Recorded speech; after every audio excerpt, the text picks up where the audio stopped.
Hello, listeners. Beyond the Mask, in conjunction with NBCRNA, is pleased to announce that listening to our podcast can earn you Class B credits. For more information on how to submit them, go to our website.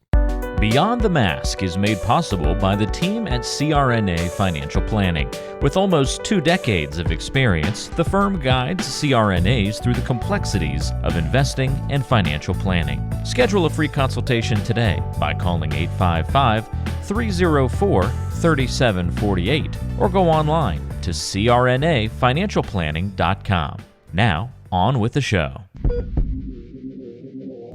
Welcome to Beyond the Mask, Innovation and Opportunities for CRNAs with Jeremy Stanley and Sharon Pierce. We know you spend your day caring for your patient's best interests. On our show, we want to care for you. Join us as we leave the operating room and learn the latest in the CRNA industry. Beyond the Mask starts in 10, 9, 8, 7...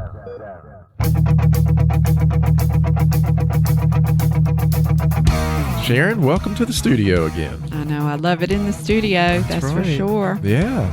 And we've got, I think, another great show lined up today. I know. We've been waiting on this guest, too. Everybody's so busy. Yes. What's wrong with everybody? It's COVID. Everybody's at home, not doing anything, right? I know. Well, now they're back. So I tell you, if you go down the highway, it certainly looks like it always did.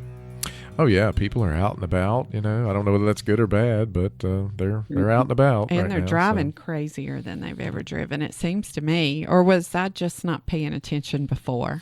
Yeah, you probably weren't, knowing you. You're probably putting on your makeup. No, I do not. Listen, down the road, I do not go out of the house unless I look like this all the time. I don't know. Yeah, that's right. Your walking pictures in the morning, you do have 5 all your o'clock stuff in the on, morning, right? baby. Yes, I do. With my shower cap on. Yeah, I love the shower cap. That Keeps is my hair classic. from getting frizzy. That is classic. That's right. All right. Well, we have with us today Miss Lena Gould. Welcome, Lena. Hi, how are you? I'm so glad to be here today. Yeah, we're glad to have you. It's been a long time coming, but we are so happy to have you on today and all the good work that you've done over the years. And we're going to talk about the diversity in nurse anesthesia program and the impact that it's having on the graduate nurse anesthesia programs and the profession as a whole. I think it's a very important topic and very timely this month as well. So Yes. So, I know most people know you, Lena, but kind of give a little bit of your background because you do have an interesting story, and I'd love for people that don't know your story to hear it. Okay. Well, I am the founder of the Diversity in Nurse Anesthesia Mentorship Program. It's a national nonprofit organization, but it actually started out as a poster project. And when I was a nurse anesthesia student in Philadelphia. I did not know that. I did not see. I learned something. I did not know that. I thought you knew this. Awesome. Wait until she calls the name of who got her started. Okay. I'm sorry for interrupting, but that. Yeah, and that's what I'm leading into right now, is that I had great mentors as a nurse anesthetist when I was a student, and I think I'm here today because of how two very pioneering CRNAs had pushed me. And I didn't even know I had leadership skills. I didn't know that I had something in me that they were trying to get out. And they were, the first 5 years was very instrumental in making me who I am today. And those two CRNAs are the late Dr. Art Swirling. He used to be the past president of the University of Pennsylvania Nurse Anesthesia Program, and he was also responsible for peer assistance as well for nurse anesthetists across the country. And also another pioneering CRNA who mentored me is Goldie Bragman, a past pioneer of the AANA, past president of the AANA, the first and only Black CRNA who assumed that position. So I had great mentors along the way, but it was after I did a poster project in school, and we had a shared curriculum at that time. They no longer have this anymore, but it was Penn, LaSalle University, Drexel, Villanova. university, we would go to each other's campuses, and we would have instructors who would teach all the anesthesia content. But in this very large classroom on all the campuses, I seen was nurse anesthesia faculty who were all white. I also seen all of the classes, and you could just see maybe a few nurse anesthesia students of color in each one. So one of our projects, our program director told us to do was anything anesthesia related. And unfortunately, I had seen a nurse anesthesia student fail out the program. And so I wanted to do mine on diversity in nurse anesthesia. I didn't know where to start. And at that time, we didn't even have social media, Right. There wasn't that much to go on as far as even searching for something like this. So after I did the project, I basically had photos of nurse anesthesia students of color in simulation lab, but there was something else that I needed, and I needed the data. I needed the data from the AANA. I didn't know how to go about doing that. So I did ask my program director, what should I do? And he told me to contact someone in, the AANA. I ended up calling the office in Chicago. I'll be honest with you. I have no idea who that person was, but they sent me the information. They actually sent me the data. Wow. And I took that data and I actually polled the nurse anesthesia students in Philadelphia of all the programs that was in that area. And basically they just mirrored each other. So I put that up on the poster, right on the poster. I received and earned an A for the project, but there was something wrong with that, I think, where it just bothered me. So after one of our classes, Dr. Art Swirling, he was teaching regional anesthesia. And I had told him about my project, and he said, why don't you go to our next AANA annual meeting in Boston? And at that time, first of all, I'd never been to a national meeting before. I didn't know a soul. So he told me that it sounded like you're doing something that no one else is doing. And even to that extent, I didn't even know. What year was that? What year was that, Lena? Oh, goodness. I think that was 2003, Sharon. Okay. Sharon, I think that was 2003 because I was still a junior. I was a junior going into my senior year. So I went to the ANA meeting, and that very first meeting, and of course, as a poor nurse anesthesia student, my hotel is like 10 blocks away, right? So I walked into the main hotel. But at least we still had the parties where they had food, so you got to eat. That's true. Yeah. That's true. But wait a minute, the first day of the ANA meeting, all I remember was walking into the main hotel, and I had, there was a long line of CRNAs, nurse anesthesia students, and there was this Black woman that was sitting in this chair in the main lobby. She had a cane next to it, and I didn't know who she was. And I knew it was CRNAs, nurse anesthesia students, because everyone receives the ID badges, right? Yep. So someone said, "Oh, that's Goldie Bragman." I said, "Well, who is that?" And they said, "Oh, she used to be the past president of the AANA." I said, "She used to be the past president of the AANA?"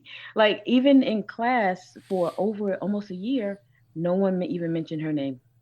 So I didn't know. And so I got online. Did they mention any AANA's names? I mean, a lot of schools don't even teach about AANA. I can't recall. A lot of schools don't even teach about the AANA. Right, they don't teach that. Wow. So I didn't know. So I got online and I just shook her hand, and I was so enamored by her. I did go back to, after the meeting was over, I did speak with Dr. Art Swirling and told her who I met. But it was at that moment that I knew what my purpose was. I knew what my purpose was. Now, as a poor nurse anesthesia student, what was I going to do? I don't know. But I was just mentoring other nurses of color going into nurse anesthesia, and that's how it started. Diversity is really just about relationship building, and that's what Art had taught me, and that's what Miss Goldie Bragman had taught me too. Let's back up just a little bit, Lena, because I know your real story, and I would love if you would share it with our listeners, because you have done a fabulous thing with this diversity in anesthesia, but I want people to know Lena and where you came from so that they know that this was a huge leap for you. So you know what I'm alluding to. Tell how you got to nurse anesthesia. Tell your story. Right. So right after high school, and I'll make it very, very short. Right after high school, I was a single mother on welfare. It wasn't until 14 months later, my son was 14 months old. Suddenly, we were homeless for 3 months, and it was in the wintertime. And it was a snowstorm, and I didn't know when I was leaving the apartment complex if I was going to go either left or right. And something inside me, as I was crying, told me to go right. And so I had my son on my hip, and I had his diaper bag on the opposite side, and a trash bag full of my clothes too. So I just went to my mother's cousin's house and just knocked on the door and said, "Can I just stay here for tonight until I find a shelter?" And basically, she just said, "Bring that baby in here." So the very next day, I just went for 3 months straight. 3 months straight. I would just knock on the door from Monday through Friday, go to the housing department so I can be on the list for subsidized housing. So every day after that, at around 9:15, I was just persistent. I believe every day after that, I would stay there for hours at the library, public library, and I would just sit there, take out books for him, my son, but also take out books for me. But finally, after the third month, at the end of the third month, they finally said that you have an apartment. We have an apartment for you. So I was able to move in, thank God. That was in May. And it wasn't until 3 months later, that's when I enrolled in undergrad school.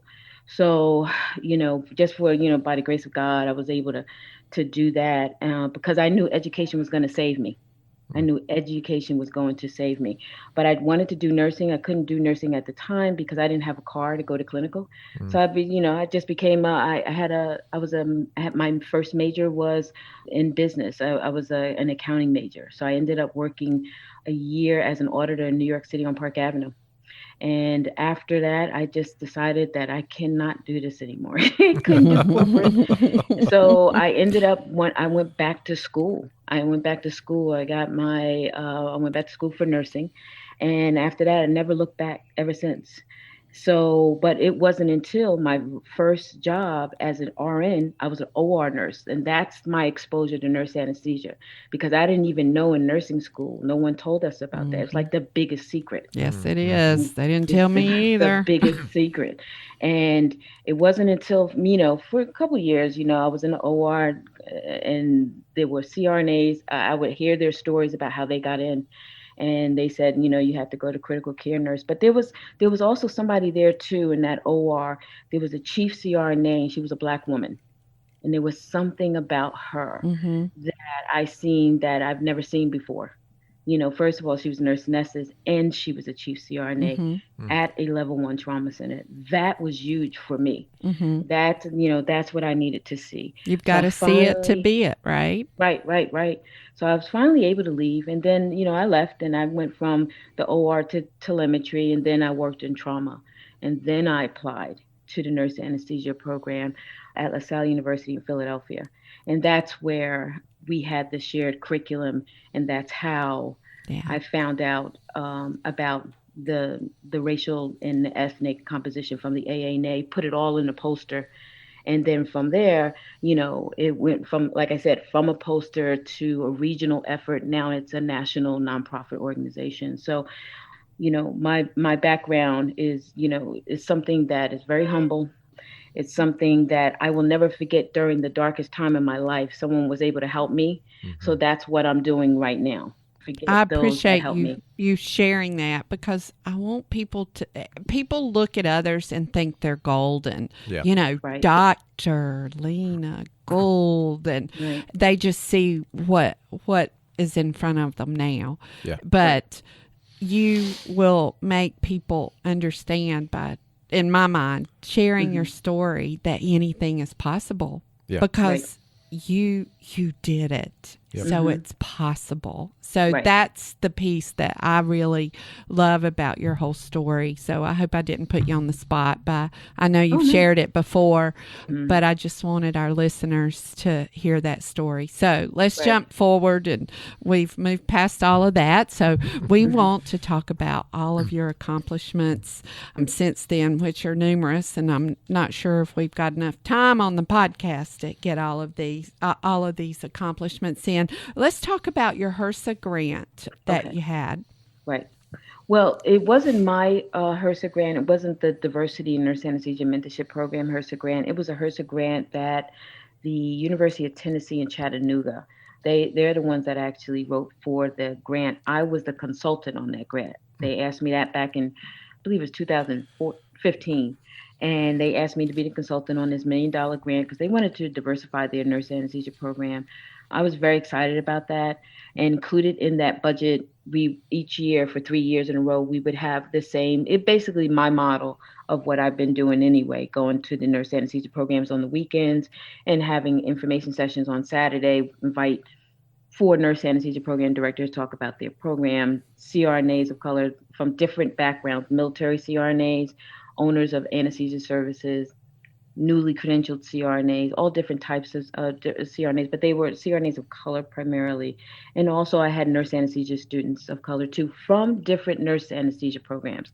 And especially for the student side, the nurses, critical care nurses from across the country, diverse nurses from across the country, some of them are single, some of them are married with children, some of them are single and married with children. So they want to find out about different information from different CRNAs, different sources, different nurse anesthesia program directors to find out, what best fit them. So I sort of have, my pulse on it, on everything when it comes to diversity, but also the relationship building, because even that next day when we do the simulation lab, what it allowed for everyone to do, for those nurses that are interested in nurse anesthesia, now they could write that in their essay. When they apply to the nurse anesthesia program. We'll help them with mock interviews. So now when they're sitting across at a school like Duke University or University of Miami, Columbia University, Samuel Merritt University in California, they're able to articulate their reason why they want to become a nurse anesthetist, their reason why they want to apply to that nurse anesthesia program. So, I'm very, very happy about that. So far, as a result of everything that we have done, we've done 48 diversity sessions. 45 of them was face-to-face. The past year, because of COVID, we had to have Zoom content. But I'm very happy with the fact that there were 577 nurses of color get into 82 nurse anesthesia programs. That's just a direct result of what we have done. And also with the extension of pipeline opportunities going into HBCU schools of nursing and Hispanic serving institution schools of nursing. So myself and maybe 12 to 14 other CRNAs, we would go to the campus and we received the grant from the MBCRNA to just purchase our own anesthesia equipment and take it to the schools of nursing. And we'll talk to them about going into anesthesia because I was first generation. So I didn't know this in nursing school. Right. And half of the nurses that are in nursing school of colors are also first generation. So they didn't know. So Right. now we go across the country and we go to these different schools of nursing. We're just planting seeds. That's all we're doing, Sharon. Right. Because I think it's important that they see us and they know now they have other career trajectories that they can do, and one of them is in nurse anesthesia. So I'm very, very happy about that. Let me ask you a question. Let's go back and talk about when you started your diversity in nurse anesthesia mentorship program. Let's go back to the very beginning and talk about how you set that up so that people can get a clear picture about it. Okay.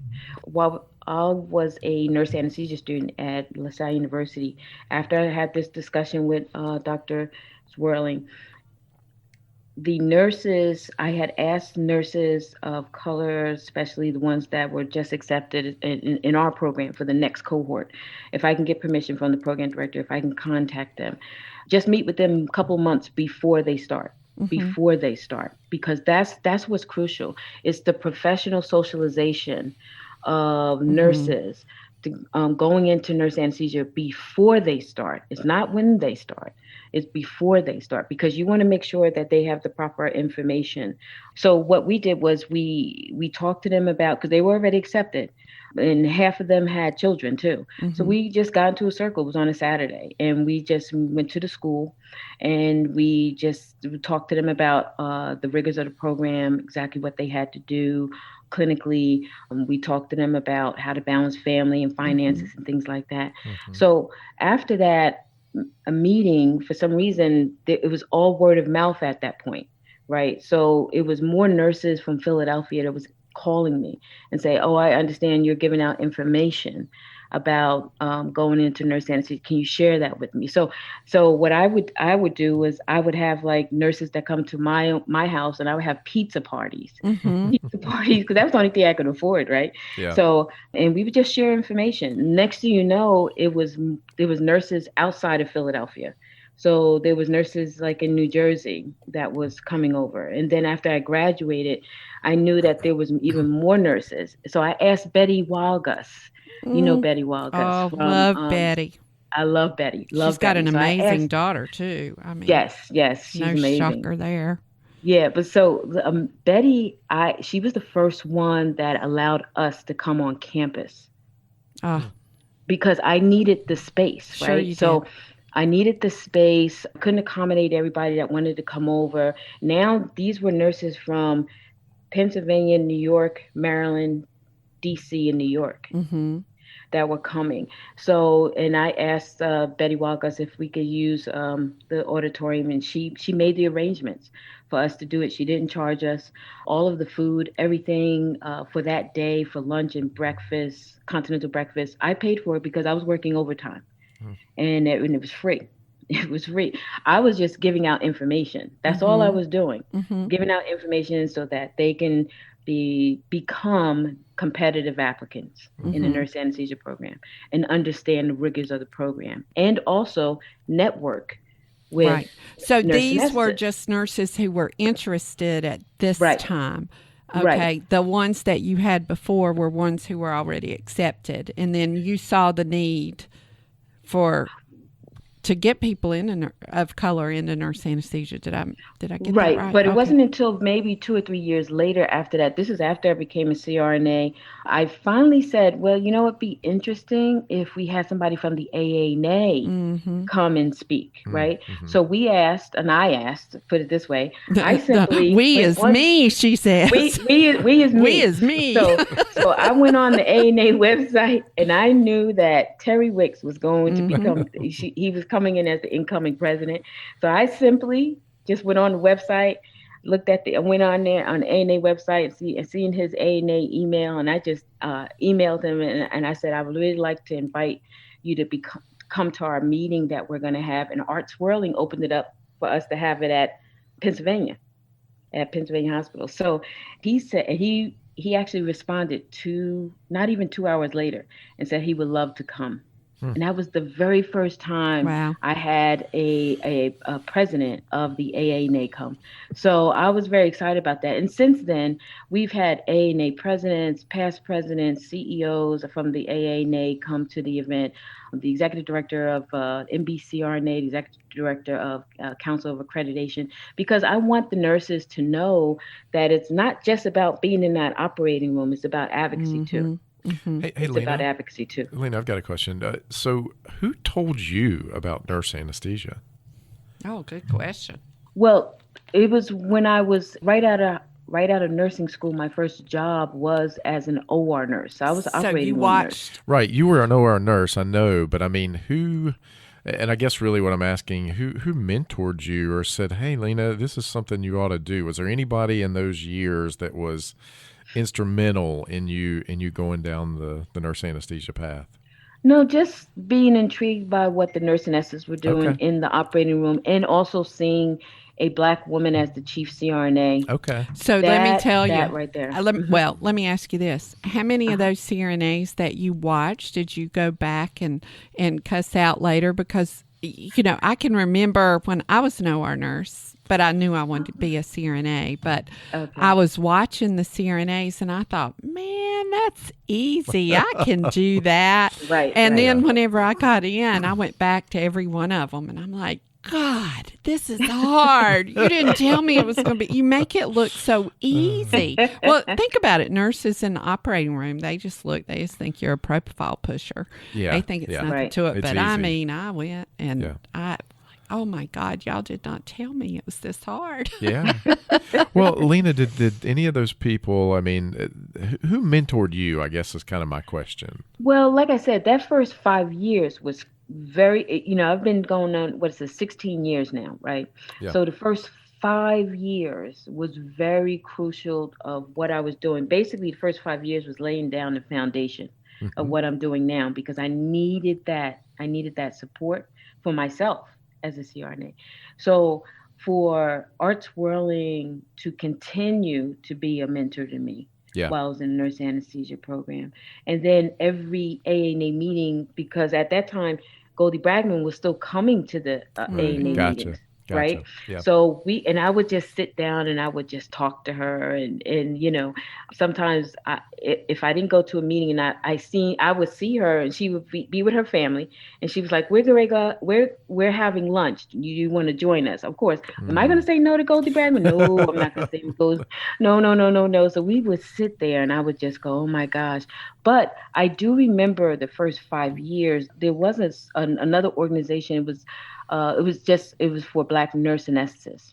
It was just for Black nurse anesthetists. So, at those meetings, I would go there as well, and Gotcha. and that's where I met Prudentia Worth, Gloria Spires, other nurses from Atlanta, who was there at the meetings too.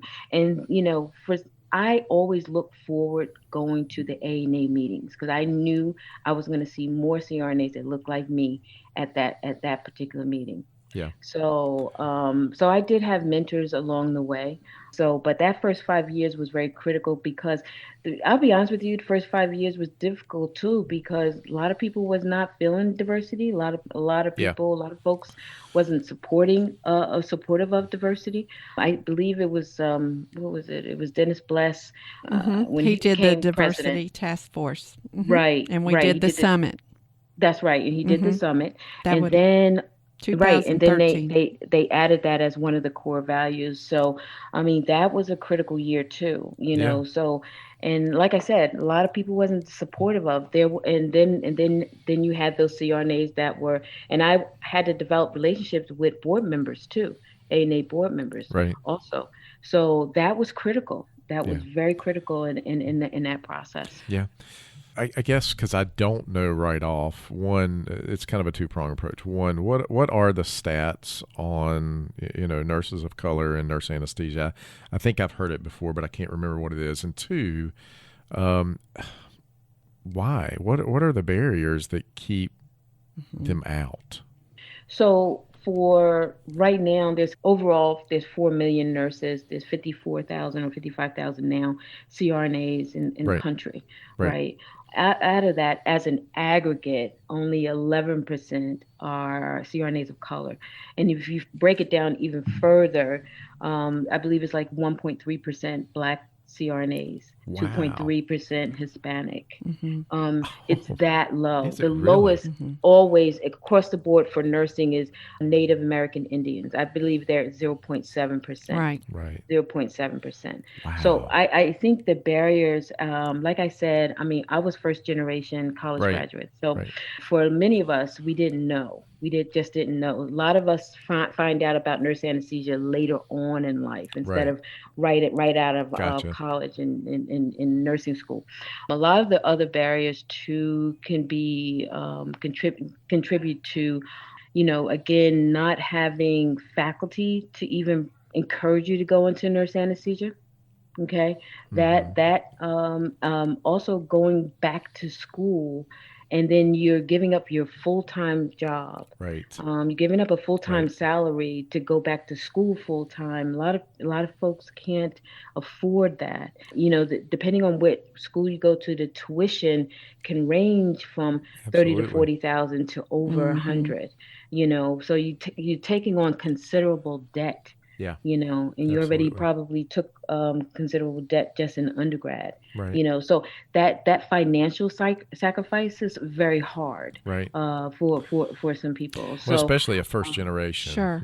Right. But the major barrier, I'll be honest with you, that's hard to get in sometimes is because the nurse anesthesia programs, not half the programs, but there's a great deal, there's a long list of programs that still accept the GRE exam. Right. And the GRE exam, to me, and I'll be honest with you, it's a racially biased test. It's a racially biased test. So if you have a program that does not accept the GREs, you're going to have more nurse anesthesia students of color, as opposed to if you still have the GREs, you're only going to have a few. Well, a lot of schools got rid of the GREs during COVID because no testing sites were open. Right. Let's back up now. You gave us the statistics within the nurse anesthesia community. What is it in the nursing community? And I ask that because that's where your pipeline is. Is it the same statistics in the nursing community? So you've just got a problem with pipeline also? Or well, overall in nursing, Sharon? Yes, ma'am. Okay. Well, for overall in nursing, for Black nurses, I believe they represent 17% of the nursing workforce. Okay, so it's not necessarily a backfill problem. It's just that they don't know about nurse anesthesia. It really makes sense to me, though. I mean, you think about it, and I talk about this all the time. If you've gone to school, you come out with debt, and you're first generation, the first thing you're thinking about is getting a paycheck. You add a child or a marriage to that, and that's probably all you're thinking about. And I just wonder, as you were talking, Lena, now you add the DNP, which is another year, another 40, 50, 60, maybe $100,000 in debt for that extra year. Is that another barrier to folks who might not have as much opportunity or might not have family that can help or sustain them? I mean, does that add another layer of complexity to this? Well, the thing is, that question, I posed something similar to that back, I believe it was 2006 or 2005, when the AACN came to the ANA meeting, and that's when they were just talking about converting the master's degree program to the doctorate, because my concern was now you're extending the program. Right. Okay. Exactly. So if there's a few nurses of color going into nurse anesthesia program, what is it going to be like for a program that's extended? Right. And you still got to take out more money. Exactly. For the program itself. So that's a problem. Yeah. I agree. That's a definite problem, But I do know that there are some programs that have not converted yet to MSN programs. And for some nurses, that's still an option for them, because they figure, look, I can go to school for a short amount of time, still become a CRNA, and I don't have to put in all that effort and for another year without having that income and go to nurse anesthesia, and I can always go back to school for my doctorate. Right. So, but guess what? They only got 2 more years to say that, because after that, all the programs are doctorate programs. Right.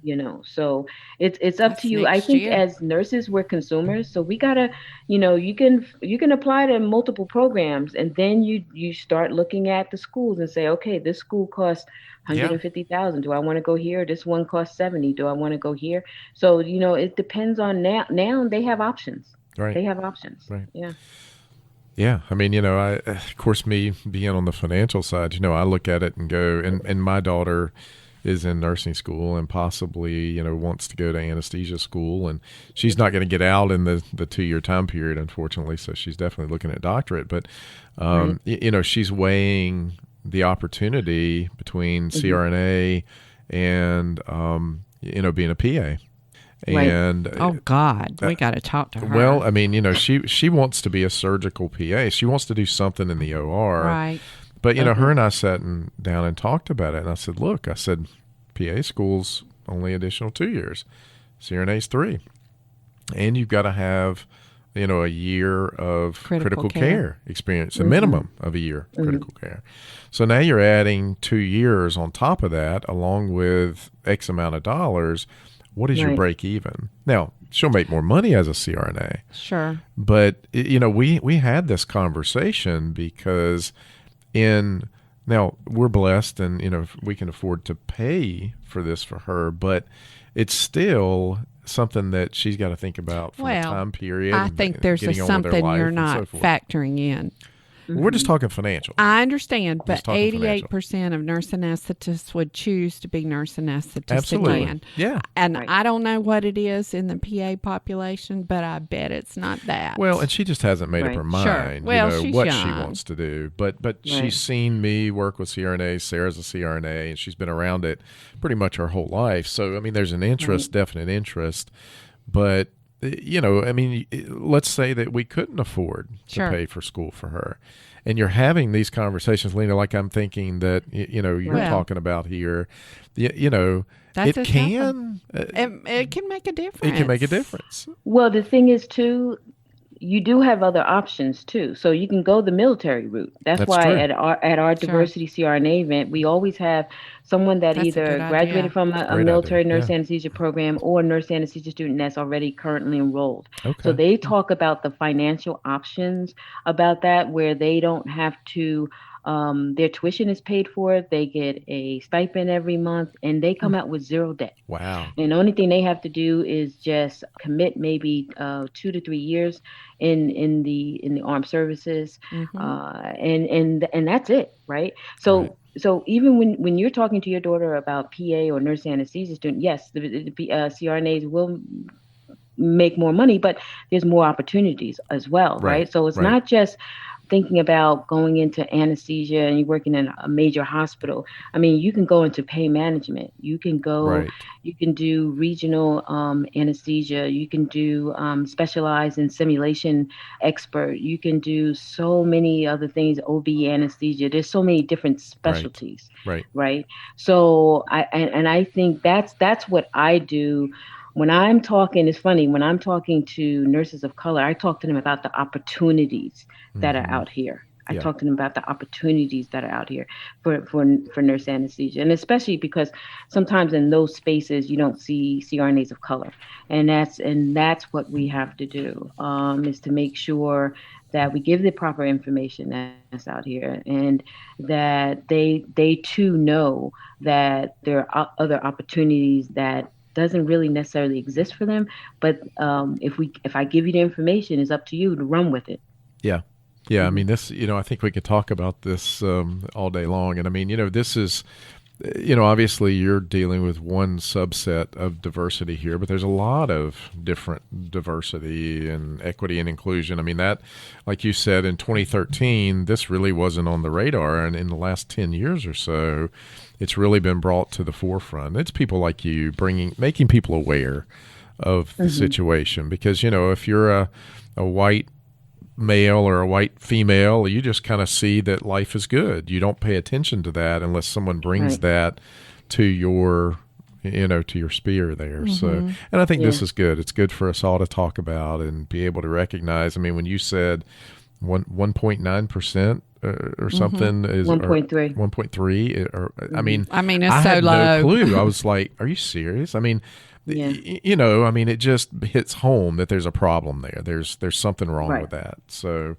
right. But it's about diversity, making sure that there's more representation, but it's also an equity issue too, right? And I'm talking about in the workforce, nurse anesthesia, faculty of color, simulation experts, regional experts. So those opportunities are out there for them, but it's just that we meaning nurse anesthesists, nurse anesthetists of color, need to have that information so that we can go to the fellowships programs for pain management, so that we can become simulation experts and have that extra credential, so that we can go back to school if we wanted to for a PhD, Right. so that we can do original research. This is something that we definitely need to do. So it's a diversity issue, and it's an equity issue. Yeah, no, I wholeheartedly agree with you. And I mean, you know, I didn't grow up with anything, and it doesn't sound like you did either. And when you Right. don't, and Sharon, you know, I mean, I know your background as well. I mean, you know, it's when you work hard to get to where you are, I truthfully think you appreciate it. And, you know, a lot of people, what I've found in my life, that people that didn't grow up that way think that people that did are looking for handouts. And that's an issue, because I think most people aren't looking for handouts, looking for a hand up. And that's I like that. That's what you're doing here, is you're giving people a hand up and allowing them to better themselves. And that is what we need, you know, I mean, in all parts of our society, but just in what you're doing, I think that's exactly the way I see it anyway. So, Yeah. but, well, Lena, we want to thank you for all the good work you do, and thank you for being on. But before we let you go, we're going to do this little, what we call lightning round. Okay. And you got to be prepared for this. So we're going to ask you some questions, and you just, whatever pops off first is what I want you to answer with. Okay. Oh, gosh. Okay. All right. Okay. When you feel fear, what do you do first? Oh, I just step out on faith. I like that. I like that. See, this is good. I like it. Yeah. So what's your favorite word, Lena? Ooh, mine's is opportunity. Ooh. Another good one. All right. Yep. What's on your nightstand? My cell phone. You know why? Because my cell phone is always on, because there are military CRNAs who we mentored that are sometimes out of the country, and I will receive either text or a phone call or something like that. And I'm you know, in the middle of the night, and Wow. and they'd say, Lena, can you pray for me? And I said, yes, I'm gonna pray for you. Oh, You know, I'll that's pray for awesome. you. That's So what's And, your favorite movie? Oh my goodness, probably a lot of good movies out here. Not There was- lately. No. There was recently. It was like, you know, The Five Bloods. There was a lot of other movies that, you know, that I absolutely love. But I mean, I love anything with Denzel Washington in it. Oh God, who doesn't? You know, it's if you're Right. like me, like if somebody asked me that question, I wouldn't know. Like I can watch a movie literally and I forget about it. Well, And Sarah and I will start watching the same daggone movie again. We'll get 3/4 of the way through it and we'll go, I think we've seen this. But I think this is the when you're turning through a channel and you see a movie and you've seen it a dozen times before, but yet you just can't. You just got to watch it. I just over again. that part of my brain just doesn't work. Like these people who know all this trivia about movies my and stuff. I mean, it's Lord. not my thing. So what's your superpower, Lena? My superpower is just listening. That's a good That's one. it. That is a good one. That is Just a good listening. one. Too many people don't do that these days. They want to open the mouth but not listen. So, Right. Yeah. Right. All right. I'm going to ask you, you know, one concluding question. It's Black History Month, obviously, and you know, what CRNA was most influential to you as we celebrate Black History Month? Most definitely Goldie Bragman. Yeah. Most We- definitely Goldie Bragman. We had like a I said- missed opportunity to interview her. We were supposed to go to the Hawaii nurse anesthetist meeting, and we were going to interview her. And of course, my gosh. Hawaii meeting Right. was stopped, and COVID happened, and Yeah. now Right. Miss Goldie is gone. Yeah. Like I said, I was blessed to meet her as a nurse anesthesia student. That's great. And every meeting that I have gone to for the ANA, I was always had that opportunity whenever she was there to sit down and talk with her, and also develop a relationship with her family too. Yeah. So when she passed away, I had to go to Hawaii. I was invited by the family, and I did the eulogy. Oh, wow. Nice. I've never done a eulogy in my life. And I'm telling you, I've just felt like her presence was there. And I just spoke from the heart. Yeah. And I just absolutely love that incredible woman. Yeah. That's a hard, I eulogize both of my parents. Oh, my gosh. Yeah. Jeez. That's hard. That's That's hard to very do. hard to do. It's hard to do. Well, Lena, thank you. Thank you for being on. Thank you for the work that you've done and the hard work that you've put in to get to where you are and influencing so many people out there. And we just really appreciate you. Yeah, thank you so much. I appreciate being on this podcast. Thank you. Yeah. Well, Sharon, I think that's a wrap. I think so. Yeah. If you like our podcast or want to know more, check us out wherever you get your podcasts. And as always, leave us a message, but only if it's Positive. yeah. Until next time. It's a wrap.